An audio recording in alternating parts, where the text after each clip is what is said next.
आज का टॉपिक क्या है कि प्रार्थना करने वाले मन को प्राप्त करना। हो सकता है कई कई लोग प्रार्थना कर ही नहीं पा रहे, उसके लिए ये टॉपिक है। जो कर रहे हैं उनके लिए ये प्रार्थना करने वाले मन में और आगे बढ़ना।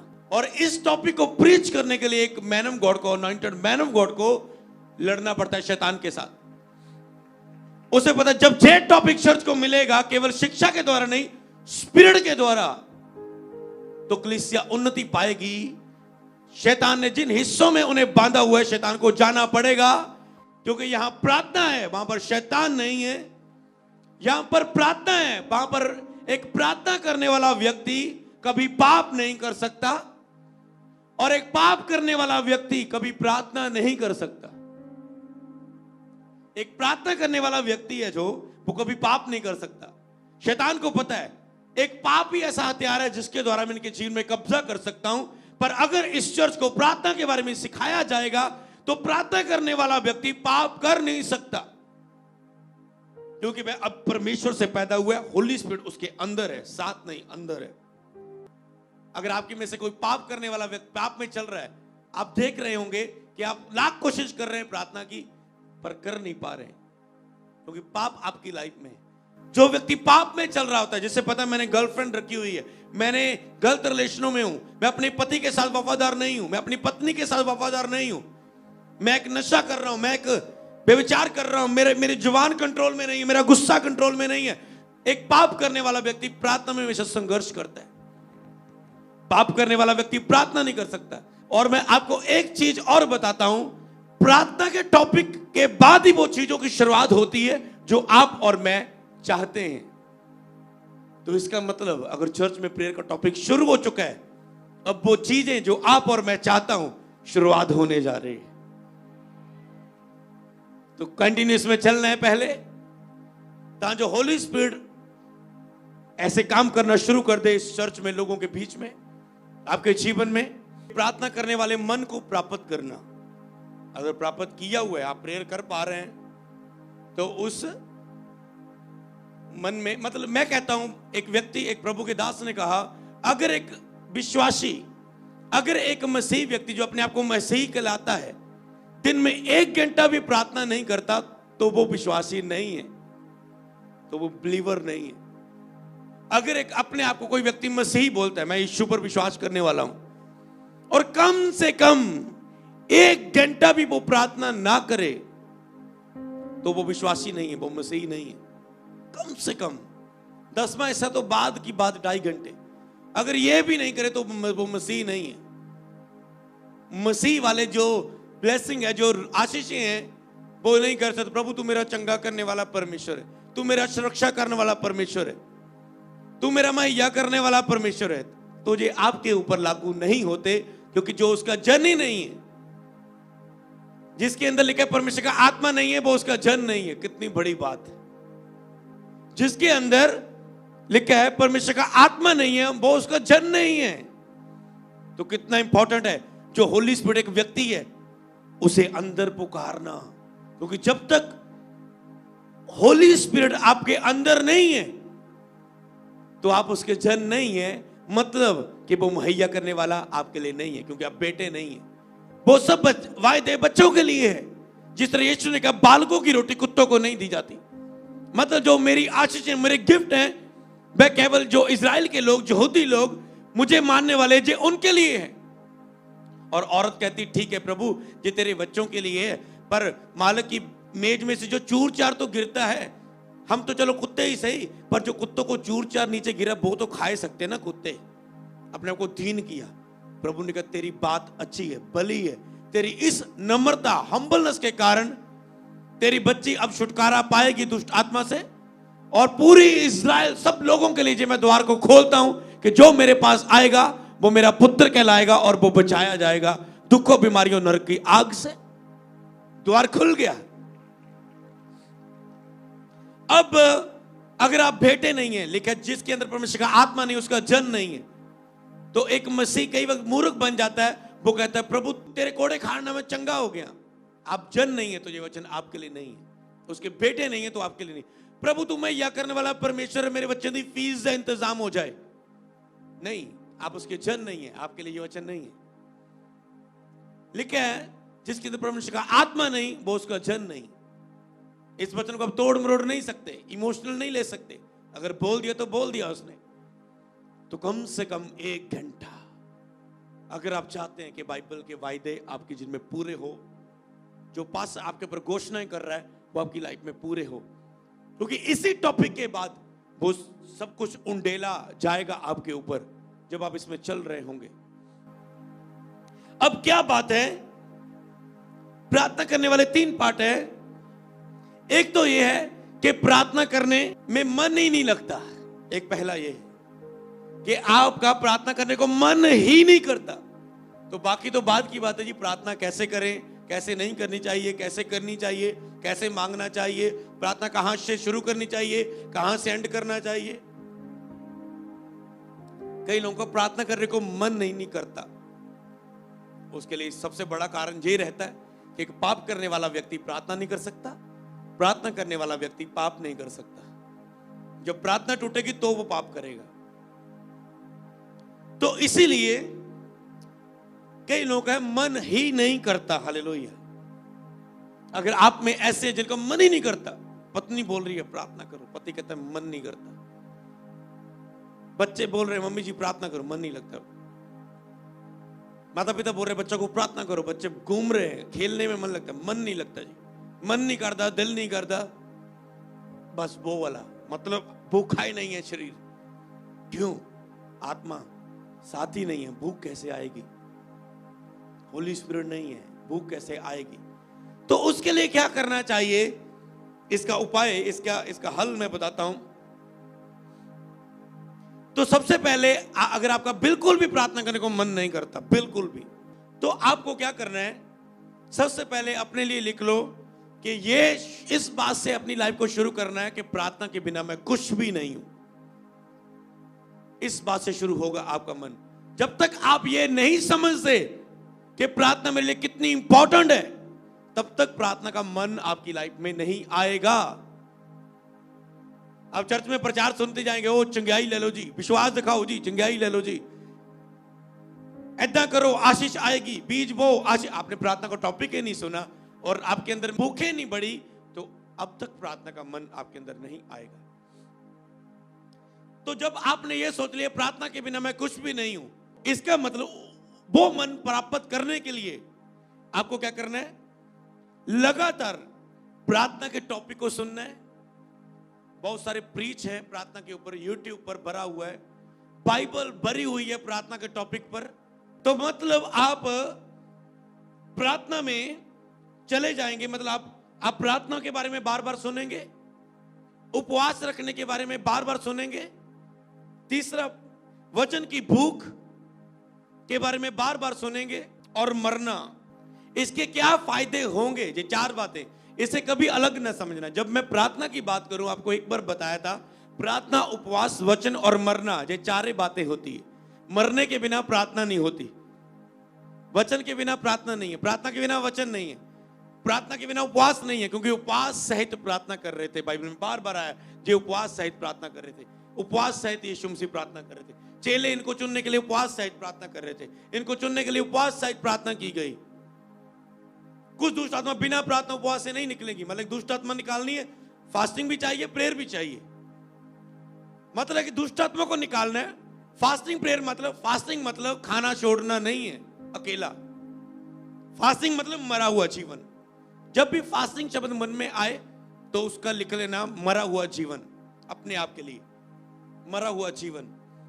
तो मरे हुए जीवन के साथ लिखा, कोई भी दुष्ट आत्मा मरे हुए जीवन के साथ जब प्रार्थना नहीं करते तब तक वो डिलीवरेंस नहीं होगी।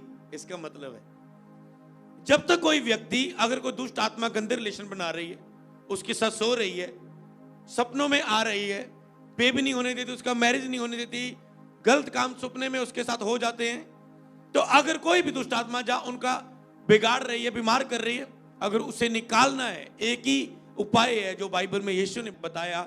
चेले नहीं निकाल पाए, साइड में जाके, घर में जाके यीशु मसीह ने चेलों को बताया कि कुछ दुष्ट आत्माएं, जे जाति, जे जो दुष्ट आत्मा वाली जाति है, जे बिना मरे हुए जीवन के जे नहीं निकल सकती। मरा हुआ जीवन मतलब प्रेयर। मरा हुआ जीवन, प्रेयर उसका एक पार्ट है। प्रेयर, मरा हुआ जीवन मतलब प्रेयर, फास्टिंग में मरना, बाइबल पढ़ना, नींद के लिए मरना, सब चीजों के लिए, स्वार्थ के लिए मरना, इच्छाओं के लिए मरना।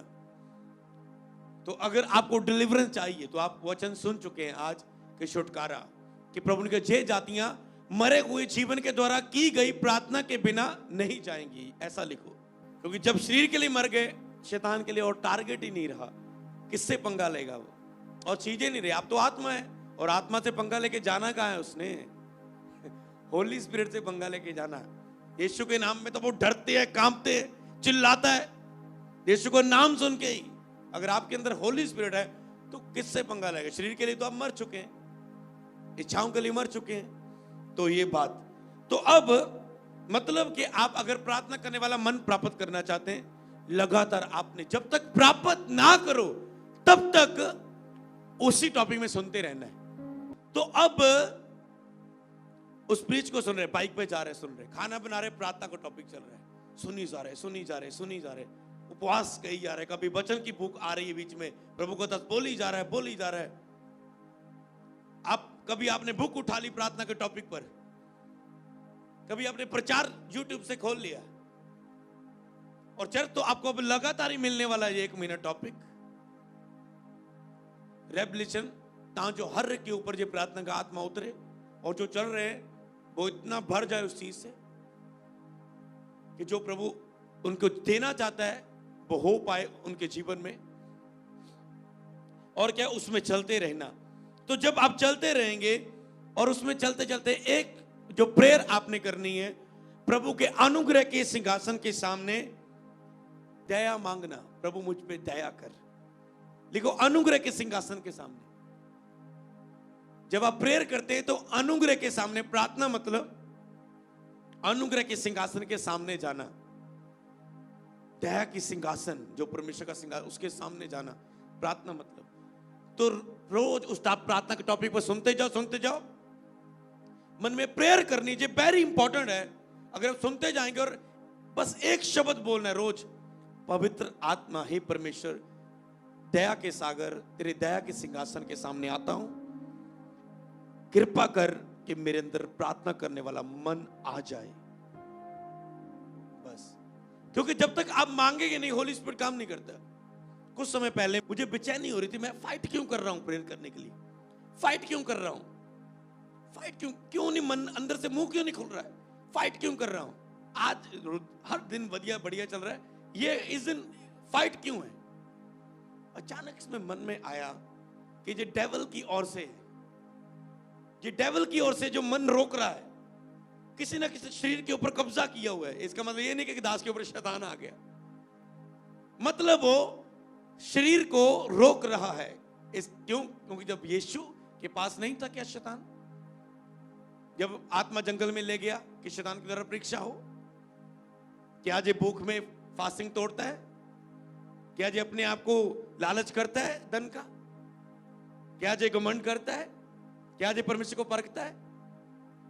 तो उस समय तो अचानक इसमें मन में आया, अरे शैतान को डांट। बस छोटी सी प्रार्थना की, पिता यीशु नासी के नाम में हर शैतानी आत्मा जो मुझे प्रार्थना करने में मेरे मन लगने को रोकती है, यीशु के नाम में पिता अपनी आत्मा को दे, होली स्पिरिट मेरी मदद कर, पवित्र आत्मा मेरे अंदर आ। चलो ठीक है, पवित्र आत्मा, अब मैं विश्वास करता हूं तेरा आत्मा मेरे अंदर आ चुका है, तू मेरे साथ है, क्योंकि मैंने मांगा और तुझे पुकारा। अब मैं उस शैतान को डांटता हूं जो मुझे प्रेयर करने से रोकता है, फायर, चला जा। बस 1 मिनट में प्रेयर खत्म की, अब देखा सब कुछ नॉर्मल हो गया, भूख बढ़ गई, प्रार्थना हो रही है। अरे इस बात को समझो, मांगना है केवल, वो जब दया करेगा फिर वो प्रार्थना करने के लिए दया करेगा। एक शब्द बोलना है आपने, सुनते जाना, प्रार्थना, वचन, उपवास, 4 टॉपिक पर प्रार्थना, उपवास के बारे में, वचन की बुक, बाइबल पढ़ना कितना जरूरी है, बाइबल पढ़ने से क्या होता है, इसके फायदे, प्रार्थना करने से क्या होगा। और एक नोट्स लिख लो, जब मैं प्रार्थना करूंगा, उपवास रखूंगा, बाइबल रोज पढ़ूंगा और अपने आप के लिए मरा हुआ जीवन जीऊंगा, मेरे जीवन में क्या क्या होगा। क्योंकि आपको पता है, मुझे पता है कि हम अगर प्रेयर करेंगे, प्रभु के साथ बने रहेंगे, हम कहां जा सकते हैं। हमारा विवेक, क्योंकि हमारा चरित्र, करैक्टर हमारी भविष्यवाणी है। हमें पता है हमारे साथ क्या क्या होगा, उस लिस्ट को लिखो। जब भी प्रार्थना करने को मन नहीं करता, बाइबल उस लिस्ट को सामने रखो। मुझे किसका, अगर मुझे ये चाहिए, आशीष, ये बरकत, ये आत्मिक जीवन, ये ब्लेसिंग, ये ब्लेस्ड लाइफ, ये बेबी ब्लेसिंग, ये बेस्ट मैरिज लाइफ, जो भी आपको चाहिए, ये प्रार्थना के द्वारा संभव होगा। तो आपको पता है अगर मुझे ये प्राप्त करना है तो मुझे ये प्रेयर, वचन, उपवास और मरना शुरू करना ही पड़ेगा। कई वक्त जब मैं मरना चाहता हूं अपने आप के लिए, तो मैं एक लिस्ट अपने प्रेयर रूम में रखता हूं कि अगर मैं ये मरूंगा मुझे ये मिलेगा, ये लेवल मेरी लाइफ में आएंगे। क्योंकि आपके पास शैतान आपके अंदर वो बुला देता है जो प्रार्थना के बाद आपको मिलने वाला है, आपका ध्यान केवल प्रॉब्लम की और परिस्थिति की ओर लगा देता है। और याद रखना, शैतान केवल आपको जो बातें बेकार की है उन्हीं में लगाए रखेगा, कभी प्रार्थना में ना। आपको लगेगा मेरा जी ब्लेसिंग आ रही है। मैंने कपड़ों का शोरूम ओपन किया और मैंने देखा अरे पैसा आ रहा है, ब्लेसिंग आ रही है, पर एक चीज कम हो रही थी, वो क्या? प्रेयर। और प्रभु तेरा धन्यवाद, ब्लेसिंग, हाँ ठीक है, प्रभु की ब्लेसिंग है।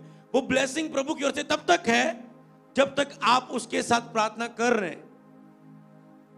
जब आप उस ब्लेसिंग के साथ प्रेयर नहीं कर रहे हैं, वो प्रभु की ओर से अब नहीं है। थी तो प्रभु ने दी, पर अब उस ब्लेसिंग में परमेश्वर का हाथ नहीं है। कई बार लोग तो प्रभु ने दिता बिजनेस ले आओता पूरा ध्यान लगाओ इतने, प्रभु तो दिता है, प्रभु ने दिया था, पर अगर तू प्रार्थना में उसको साथ लेकर चलेगा तो ही इसे चला पाएगा, नहीं तो ये नहीं चलेगा। क्योंकि प्रभु का दिया हुआ है, प्रभु के बिना ये आगे नहीं बढ़ेगा। तो बिजी हो गए जी, ठीक है, तो नहीं, मन में आया, ठीक है, दया मांगी, भूख मांगी, मन तो पता है प्यास है, तो प्रभु ने फिर दया की। प्रभु ने कहा डिलीट कर सब कस्टमर के, जितने भी जुड़े हैं कस्टमर।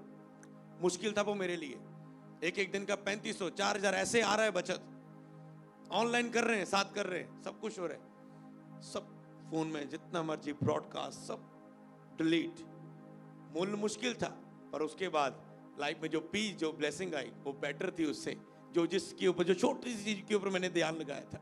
पर मैं ये क्या 1 रुपए वाली चीज की ओर ध्यान लगा रहा है, मैं तुझे एक आत्मिक आशीष देता हूं, मैं तुझे आत्मिक ब्लेसिंग देता हूं। तो इसलिए हमेशा चौकस रहो अपने प्रार्थना वाली लाइफ के लिए, क्योंकि उससे ज्यादा कोई इंपॉर्टेंट नहीं है, कोई ब्लेसिंग इंपॉर्टेंट नहीं है अगर वो जीवन नहीं है साथ।